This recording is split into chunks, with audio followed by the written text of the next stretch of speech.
Welcome to psychology sphere. Thumbnail দেখে বুঝতেই পেরেছো যে আজকে কোন বিষয়টা নিয়ে ভিডিও বানাতে চলেছি।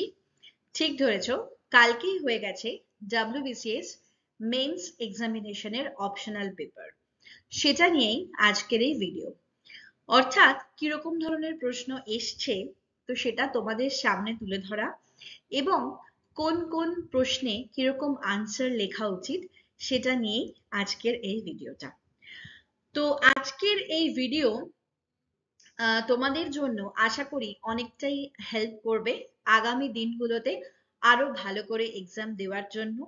এবং যারা ভাবছো যে সাইকোলজিটাকে অপশনাল হিসেবে চুজ করবে কি করবে না, তাদের জন্যও কিন্তু এই ভিডিওটা অনেকটা হেল্প করবে বলে আমার বিশ্বাস। এবং অনেক সময় হয় যে আহ, দুটো সাবজেক্টের মধ্যে কনফিউশন থাকে কোন সাবজেক্টটাকে অপশনাল হিসেবে চুজ করব। তো এই কোশ্চেনটা দেখলে পরে সেই ধারণাটাও তোমাদের একটু ক্লিয়ার হবে এবং ভয়টাও কাটবে। এবং কোশ্চেনটা কিভাবে লিখতে হয়, কিরকম কোশ্চেনের ধরন আসে, সেই জায়গাটাও কিন্তু তোমরা ক্লিয়ার করতে পারবে। প্লাস যারা এক্সাম দিয়ে দিয়েছো তাদের জন্য বলে রাখি, তোমরা নিশ্চয়ই বুঝতেই পেরেছো কোশ্চেনের প্যাটার্নে একটু পরিবর্তন এসছে। অর্থাৎ শর্ট নোট বিশেষ করে, যেখানে আমাদের 20+20 এরকম ভাবে আসতো, এখন শর্ট নোট গুলো মানে এবারে শর্ট নোট গুলো আমাদেরকে 10x4 এরকম করে দিয়েছে। তো কোশ্চেন প্যাটার্নের একটু চেঞ্জ এসছে, কিন্তু কোনো আনকমন কোশ্চেন কিন্তু এবার আসেনি, বা ঘুরিয়ে পেঁচিয়ে যে কোশ্চেন দেয় সেরকমও কিন্তু এবার দেয়নি। কোশ্চেনটা একটু লেন্দি, সময় সাপেক্ষ, যদিও সময়ের মধ্যে অনেকেই শেষ করতে পেরেছো। যারা সময়ের মধ্যে শেষ করতে পারোনি তাদের বলবো মন খারাপ করো না, সামনের দিনের জন্য প্রিপেয়ার হও এবং ভালো করে ওই সময়টাকে মেনটেন করে করে লেখা। যেটা আমি সবসময় বলে থাকি যে 3 ঘন্টাটা শুনেই মনে হয় 3 ঘন্টা একটা পেপারের জন্য অনেকটা, কিন্তু যখন লিখতে বসা হয় তখন মনে হয় যে 3 ঘন্টাটা যেন কোথা থেকেই বেরিয়ে গেল। তো যাই হোক, সময় টাকে মেনটেন করে এরপরে প্র্যাকটিস করতে হবে, আরো সামনের দিকে এগোতে হবে। এবং যারা সাইকোলজিকে অপশনাল হিসেবে নেবে বলে ভাবছো তাদেরকে বলছি চটপট আর না ভেবে নিয়ে নাও, কারণ প্রচন্ড সোজা কিন্তু এবার কোশ্চেনটা এসছে। বললাম যে লেন্দি, বাট কোনো ঘুরিয়ে পেঁচিয়ে কোশ্চেন আসেনি, মোটামুটি ইজি কোশ্চেন এসছে। ঠিক আছে, তো চলো স্টার্ট করি অ্যানালিসিস। কোশ্চেন পেপার তোমাদের সামনে দেখতেই পাচ্ছ, এবং প্রথমে তোমরা যদি ওপরটা পড়ো সেখানে দেখতে পারবে যে যে কোনো একটা ল্যাঙ্গুয়েজে লিখতে হবে, সেটা কিন্তু মেনশন করে দেওয়া রয়েছে। যেটা আমি সবসময় বলে থাকি, ইংলিশ অথবা বাংলা সেখানেই লিখবে। যারা বাংলা ভার্সনে লিখবে তারা কিন্তু ইংরেজি কোনো লেটার ইউজ করতে পারবে না। তো সেটাই কিন্তু স্ট্রিক্টলি ফলো করেছে পিএসসি এবং পরিষ্কার কিন্তু বলে দিয়েছে ইংলিশ অথবা বাংলা যে কোনো একটা ল্যাঙ্গুয়েজে লিখতে। তো প্রথম কোশ্চেনটা আমরা দেখে নিচ্ছি। প্রথম কোশ্চেন এসছে আমাদের ফার্স্ট চ্যাপ্টার পেপার 1 এর ফার্স্ট চ্যাপ্টার থেকে, এবং এখান থেকে অনেক বছর বাদে কিন্তু প্রশ্নটা এলো, যেটা হচ্ছে বায়োলজিক্যাল বেসিস অফ বিহেভিয়ার, যেখানে স্কোপ অফ সাইকোলজি সেটা এখানে লিখতে বলা হয়েছে। এবং ডায়াগ্রাম ফাংশন, ডায়াগ্রাম দিয়ে ফাংশন অফ ব্রেনকে এখানে ইন্ডিকেট করতে বলা হয়েছে। তো ব্রেনের ফাংশন যারা যারা লিখেছো আমি আশা রাখবো যে তারা প্রত্যেকেই কিন্তু ছবি দিয়েছো, কারণ ছবি না দিলে তুমি ভালো করে বোঝাতে পারবে না বা জিনিসটাকে এক্সপ্লেন করতে পারবে না। তো ছবিটা কিন্তু অবশ্যই দরকার। তো এই প্রশ্নটার জন্য আমাদের প্রথমত যে প্রত্যেকটা আমাদের ভাগ রয়েছে, যেরকম mid brain, hind brain, four brain, তার কাজ, এবং যে আমাদের 4টে লোব রয়েছে যেরকম টেম্পোরাল, প্যারাইটাল, অক্সিপিটাল, ফ্রন্টাল, তো এদের কাজগুলো এরকম পরিষ্কার সুন্দর করে লিখে এবং ছবি দিয়ে জিনিসটা কমপ্লিট করতে হবে। নেক্সট হচ্ছে পারসেপশন থেকে প্রশ্ন এসছে, প্রায় সবকটা পারসেপশনই এখানে দিয়েছে, movement, space, depth and time perception. এবং যে পারসেপশনটা দেয়নি সেটা বিতে দিয়েছে, সেটা হচ্ছে পারসেপচুয়াল অর্গানাইজেশন এবং গেস্টাল্ট ভিউ। মানে মোটামুটি পারসেপশনের পুরো যে সিলেবাসটা রয়েছে সেই পুরো সিলেবাসটা ধরেই কিন্তু কোশ্চেনে তুলে দিয়েছে। এবং অবশ্যই ব্রিফলি বলেছে এক্সপ্লেন করতে 5+5+5+5। এবং যদি কেউ এই কোশ্চেনটা লিখে থাকো তাহলে সেক্ষেত্রে মার্কসটা ভালো আসবে, কারণ যেহেতু নাম্বার ডিভিশনটা অনেকটা রয়েছে সেটার জন্য।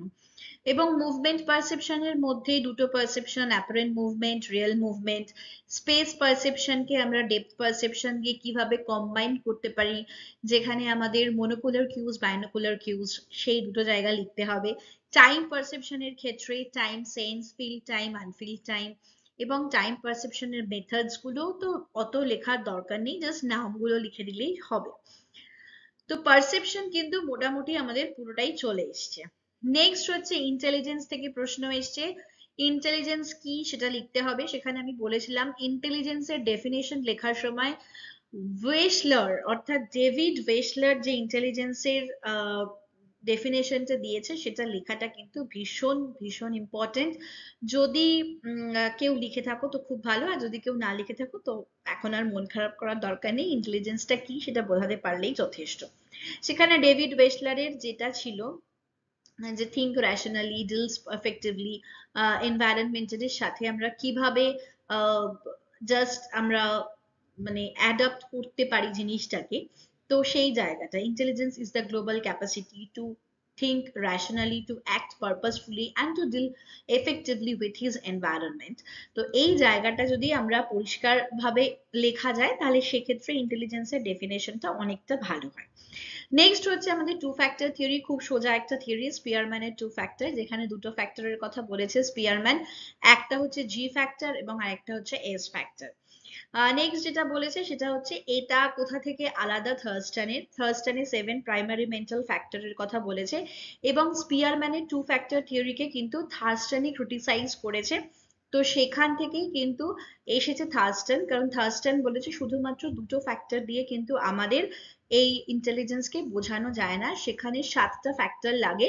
7টা ফ্যাক্টরই যে প্রত্যেকটা মানুষের মধ্যে বর্তমান সেরকমটা নয়, 3 থেকে 4টে কিন্তু ফ্যাক্টর গুলো মানুষের মধ্যে বর্তমান। তো থার্স্টনের এই জায়গা থেকে জিনিসটা কোথায় আলাদা সেরকম ভাবে এক্সপ্লেন করে লিখতে হবে। নেক্সট যেটা বলেছে সেটা হচ্ছে যে তোমাদের আইকিউর কনসেপ্ট এবং আইকিউর ক্লাসিফিকেশন আর ডিআইকিউ। ডিআইকিউ এবং আইকিউর কনসেপ্ট, সেখানে আইকিউর কনসেপ্টটা কে দিয়েছে, কোথায় আইকিউ প্রথম চালু হয়েছিল, মেন্টাল এজ কিভাবে এসছে, মেন্টাল এজের ব্যবহার কে প্রথম করেছিলেন, তারপরে হচ্ছে আইকিউটা কবে এক্সিকিউট করা হয়েছিল বিভিন্ন যে আইকিউ স্কেল গুলো রয়েছে সেটাতে। তো সেটা দিয়ে আমাদের লিখতে হতো। ডিআইকিউ বলা আছে, ডিআইকিউ মানে ডেভিয়েশন আইকিউ, অর্থাৎ কিভাবে আমাদের আইকিউ থেকে একটা ডেভিয়েশন হয়ে যাচ্ছে, লাইক দ্যাট কি পার্সেন্টাইল পয়েন্টের মতো, সেই জিনিসটা এখানে মেনশন করতে হবে। নেক্সট প্রশ্নে চলে আসছি, একদম straight forward question, Piaget's theory of cognitive development. এখানে 3টে কনসেপ্ট লিখতে হবে, লেখাটা খুব ইম্পর্টেন্ট। একটা হচ্ছে স্কিমা, অ্যাকোমোডেশন অ্যান্ড অ্যাসিমিলেশন, এবং তারপরে যে 4টে স্টেজ আছে আমাদের, sensory, motor, pre operational, operational, formal operational, তো এইগুলোকে কিন্তু এখানে মেনশন করতে হবে। নেক্সট চলে আসছি আমাদের, তারপরে থিঙ্কিং নিয়ে প্রশ্ন আসছে, এলিমেন্টস অফ থিঙ্কিং, এটা একদম স্ট্রেট ফরওয়ার্ড কোশ্চেন। নেক্সট হচ্ছে ক্যারেক্টারিস্টিক্স অফ ক্রিয়েটিভ থিঙ্কিং, কি কি ক্যারেক্টারিস্টিক্স থাকলে পরে তাদেরকে আমরা ক্রিয়েটিভ থিঙ্কার বলতে পারবো, তো সেই জায়গাগুলো এখানে লিখতে হবে। আচ্ছা, নেক্সট যেটাতে রয়েছে সেটা হচ্ছে জেমস ল্যাং এবং ক্যাননবার্গ থিওরির মধ্যে ডিফারেন্স করতে দিয়েছে।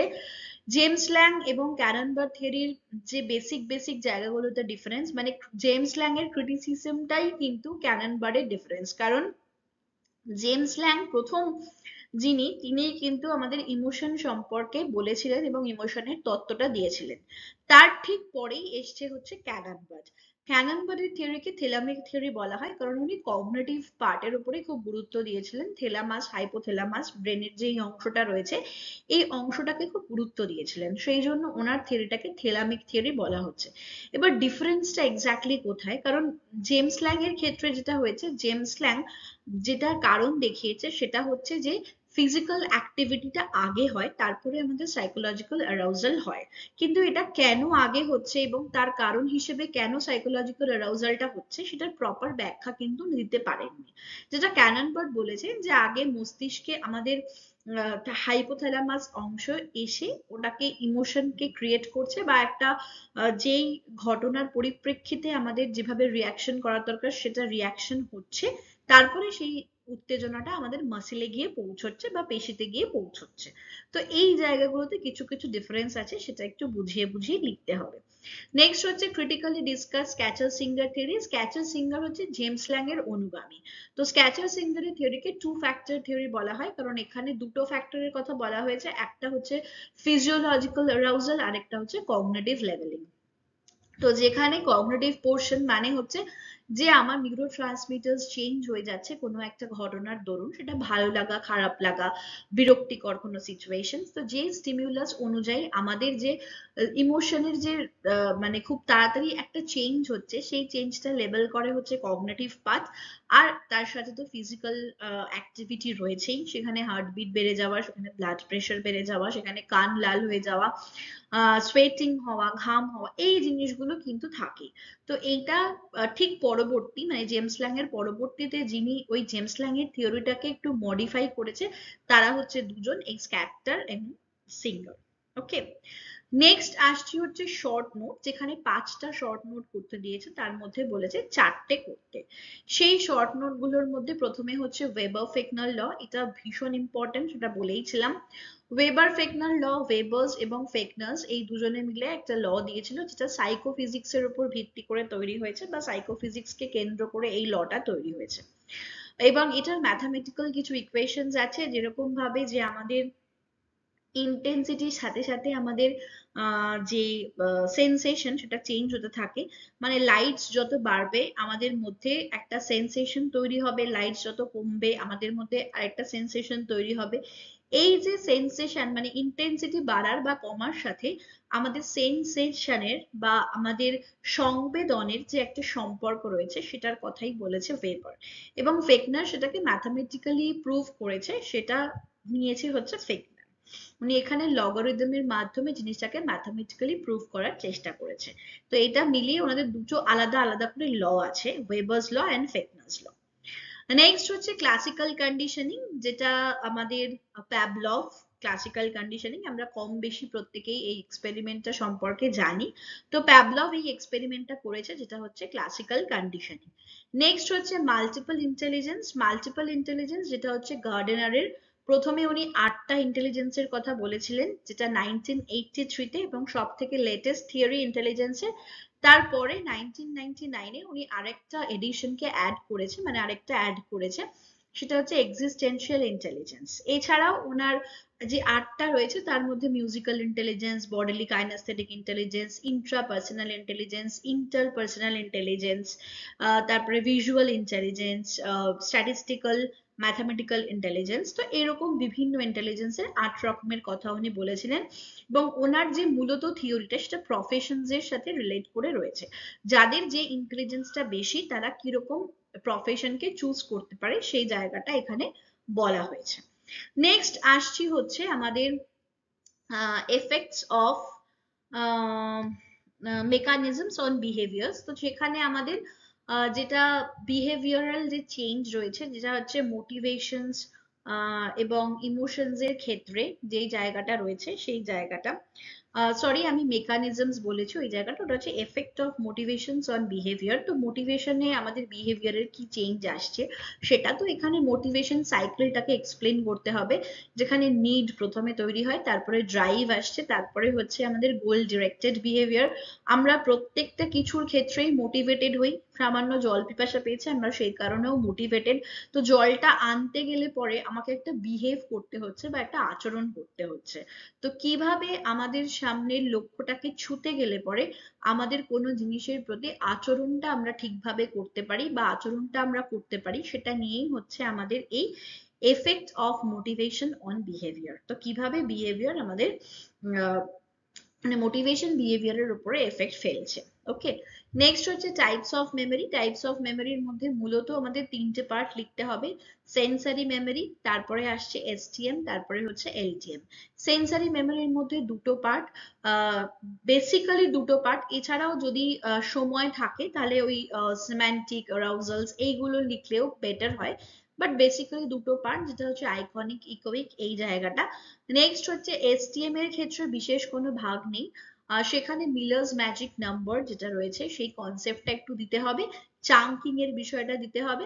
আর নেক্সট হচ্ছে এলটিএম এ যেখানে আসবো সেখানে দুটো পার্ট, একটা ডেক্লারেটিভ একটা প্রসিডিউরাল।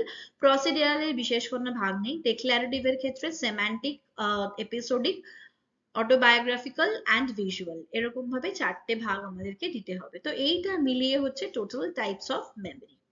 ওকে, নেক্সট যেটাতে আসবো সেটা হচ্ছে গ্রুপ বি। গ্রুপ বি এর ক্ষেত্রে প্রশ্নটা একটু অন্যরকম করে এসছে, বাট মোটিভেশনের দুটোই প্রশ্ন দিয়েছে, জাস্ট এরকম theories of motivation, Maslow and McClelland.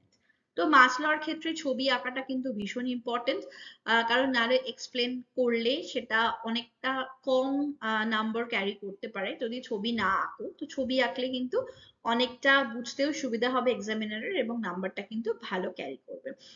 এছাড়াও ম্যাকক্লেল্যান্ড যেটা রয়েছে, আচ্ছা মাসলোর থিওরিটাকে কিন্তু হায়ারার্কিক্যাল থিওরি অফ মোটিভেশন বলা হয়, সেটা উল্লেখ করতে হবে।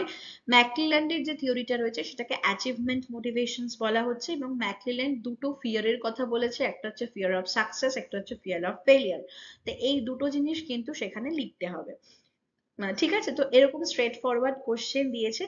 আর এটা হয়ে গেল গ্রুপ বি এর প্রথম কোশ্চেন। নেক্সট পেজে যাচ্ছি। নেক্সট রয়েছে হচ্ছে যেখানে ইমোশনাল ডেভেলপমেন্ট এবং সোশ্যাল ডেভেলপমেন্ট, দুটো ডেভেলপমেন্ট এসেছে, এবং সেখানেও বিশেষ মারপ্যাচ কিছুই নেই, একদম পরিষ্কার সিম্পল ভাষায় প্রশ্ন এসছে যে চাইল্ডহুডে আমরা কিরকম ধরনের এই সোশ্যাল ডেভেলপমেন্ট বা ইমোশনাল ডেভেলপমেন্ট করতে পারি। তো এই চাইল্ডহুডটাকে আমাদের একটু মেনশন করতে হবে, তিনটে যে চাইল্ডহুড রয়েছে, আর্লি, মিডল এবং লেট, সেটাকে থেকে আমাদের ইমোশনাল ডেভেলপমেন্ট কিরকম ভাবে হচ্ছে, কিরকম ভাবে পরিবর্তন হয়। একটা শিশু যখন প্রথম জন্মাচ্ছে, অর্থাৎ ইনফ্যান্সি পিরিয়ড পেরিয়ে যখন সে চাইল্ডহুডের মধ্যে ঢুকছে, তখন তার ইমোশনাল ডেভেলপমেন্ট কিরকম থাকে, তারপরে সেটাকে আস্তে আস্তে যখন বড় হচ্ছে তখন কিরকম হয়, অর্থাৎ আর্লি এজে গিয়ে কিরকম হচ্ছে, সেই জায়গাগুলো মেনশন করতে হবে। ঠিক একইভাবে সোশ্যাল ডেভেলপমেন্টের ক্ষেত্রেও তাই, সেই আর্লি পার্টটাকে একটু মেনশন করতে হবে, যে কিরকম জায়গায় গিয়ে আমাদের ইমোশনাল সোশ্যাল ডেভেলপমেন্ট হচ্ছে, একটা শিশু কোথায় গিয়ে সোশ্যালাইজেশন হচ্ছে বা কোন স্টেজে গিয়ে সে সোশ্যালাইজড হতে পারছে, এই যে জায়গাটা, সেই জায়গাটাকেও কিন্তু একটু মেনশন করে দেওয়াটা দরকার। এবং প্রত্যেকটা স্টেজ ওয়াইজ ধরে ধরে, বা যদি এজ ওয়াইজ ধরে ধরে মেনশন করে লিখতে পারো, তাহলে কিন্তু জিনিসটা খুব ভালো হয়। ঠিক আছে, আচ্ছা। নেক্সট হচ্ছে যেটা রয়েছে, সেটা আমাদের শর্ট নোট এসছে। তো সেই শর্ট নোটের যে জায়গাটা,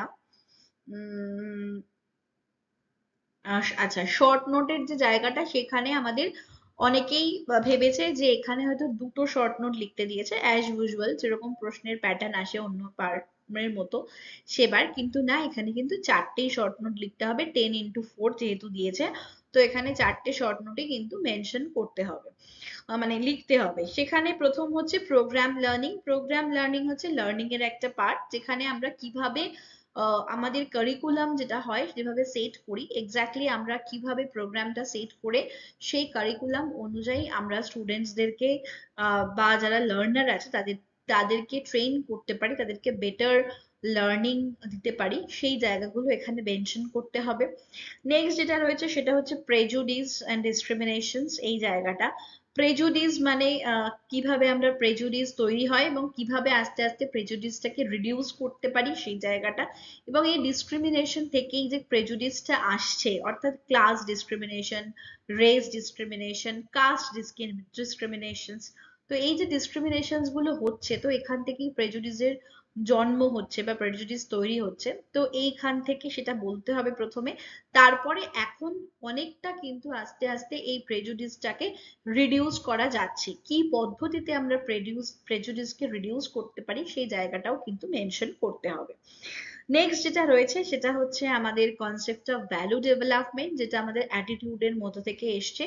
ভ্যালু ডেভেলপমেন্ট অর্থাৎ মোরালিটির কিছুটা অংশ এখানে নিতে হবে। মোরাল ভ্যালু আমরা কি করে ডেভেলপ করতে পারি, আমাদের কিভাবে ডেভেলপ হচ্ছে, এবং একটা শিশু যখন প্রথম জন্মাচ্ছে তখন তার মোরালিটি এবং ভ্যালু সিস্টেমস এই দুটোকে মিলিয়ে কিভাবে ডেভেলপমেন্ট পসিবল, সেই জায়গাটা এখানে মেনশন করতে হবে। নেক্সট হচ্ছে theories of forgetting. Theories of forgetting এর যে পাঁচটা থিওরিজ আছে, সেই পাঁচটা থিওরিজকে ভালো করে মেনশন করতে হবে। ডিকে থিওরিজ, তারপরে ইন্টারফিয়ারেন্স থিওরিজ, তার মধ্যে দুটো ভাগ, একটা হচ্ছে রেট্রোঅ্যাক্টিভ ইন্টারফিয়ারেন্স, একটা হচ্ছে প্রোঅ্যাক্টিভ ইন্টারফিয়ারেন্স। তারপরে যেটাতে আসবে সেটা হচ্ছে এনকোডিং ফেলিয়ার, রিট্রিভাল ফেলিয়ার এবং মোটিভেটেড ফরগেটিং এর দুটো পার্ট, একটা হচ্ছে সাপ্রেশন আর একটা হচ্ছে রিপ্রেশন। তো এইভাবে জিনিসটাকে এক্সপ্লেন করতে হবে। তো আশা করি সঠিকভাবে অ্যানালিসিস করতে পেরেছি। তোমাদের যদি আরো ডিটেলিং এ অ্যানালিসিসের প্রয়োজন থেকে থাকে অবশ্যই তোমরা কমেন্ট করে জানিও। এবং আজকে যারা এক্সাম দিয়েছো, মানে গতকাল যারা এক্সাম দিয়েছো, তো তাদের এক্সাম কেমন হয়েছে সেটাও কিন্তু অবশ্যই কমেন্ট করে জানিও। ওকে। আর অবশ্যই ভিডিওটা ভালো লেগে থাকলে, যেটা সব সময় বলে থাকি, লাইক শেয়ার এবং সাবস্ক্রাইব করতে ভুলো না। আর অবশ্যই যত বেশি শেয়ার করবে তত বেশি তোমাদের, যেমন তোমরা জানতে পারছো বুঝতে পারছো, সেরকম তোমাদের বন্ধু বান্ধবরাও কিন্তু জানতেও পারবে এবং বুঝতেও পারবে। ওকে, চলো তাহলে আজকে ভিডিওটা এখানে এন্ড করলাম। Thank you.